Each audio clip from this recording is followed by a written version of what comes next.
There's a belief that rural America is a white, conservative monolith, and it just isn't true.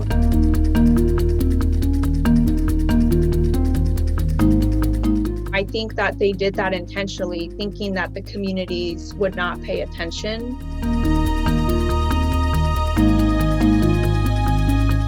When we found out about the men being imprisoned, we couldn't turn a blind eye to this.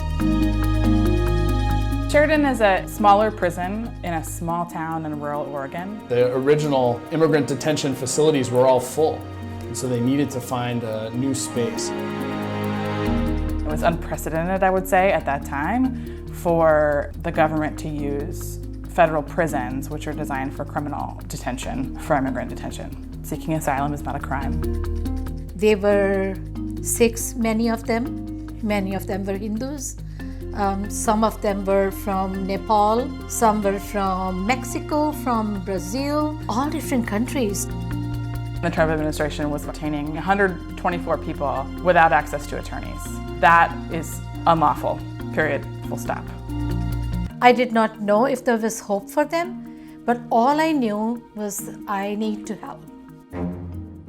We immediately rallied outside of the prison. The goal was to have the men, they were all men inside, released into the care of the community to pursue their asylum cases. We certainly believed it was possible, even though we hadn't seen it done before. We took local knowledge and partnered it with seasoned organizing of other organizations. At first it was small local vigils and rallies to create local awareness, and then they turned into these very large weekly interfaith vigils outside of FCI Sheridan. You know, at first we thought maybe we'll get like 200 people to show up. I believe that vigil had 16 to 1,700 people show up from across the state of Oregon. Folks were traveling in from the gorge and from over the mountains. Folks are coming from the coast and down the Willamette Valley.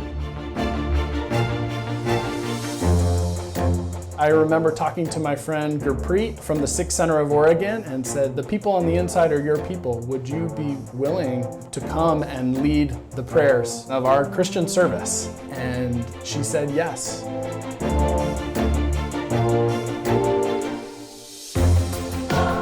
The Sikh community was providing langar for everyone. Langar is a big, huge part of the Sikh faith.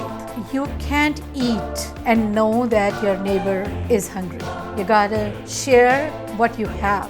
The first time we made langar for 700 people and we fell short, and then we brought pizzas.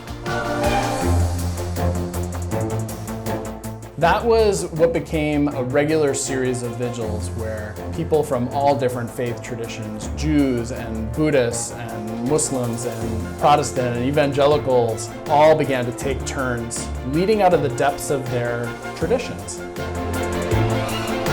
It was incredibly powerful to be over the lawn of this park and like up on a hill with the prison in the background, and to hear people singing and praying in multiple languages. The way that Oregon responded was remarkable. The words kept spreading throughout the state. All these pieces were parts of this big machinery that was working towards the release. Everyone at Sheridan was entitled to access an attorney to help him prepare for what's called a credible fear interview. And the credible fear interview is where he gets to make a showing that he has a credible fear of persecution and then has the opportunity to be released. Without the community response, we couldn't have gotten as many lawyers in there. I mean, there were many actions over the course of a season, and they were everything from delivering petitions to interfaith vigils to 3 acts of escalating civil disobedience outside of the Immigration and Customs Enforcement building. We held worship services in the streets. We proclaimed from the depths of our tradition, our rituals, our scriptures, and called for our people to be let go. The tipping point was when the men were passing their credible fear screenings. 7 men who were all from India were released on the same day. We were so excited, like, all right, this is possible, we're gonna do this. It was a very, very emotional day. We all hugged and cried. It gave us hope that us putting public pressure on our judicial system was working. In the end, every single one of the men at Sheridan got out of expedited removal into asylum proceedings. It was the result of communities coming together. When the communities come together, we can work wonders.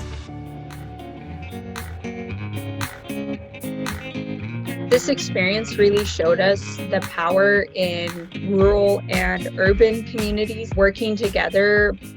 One of our organizing commitments has become, how do we breathe life into every single step and not just hold our breath until there's a victory?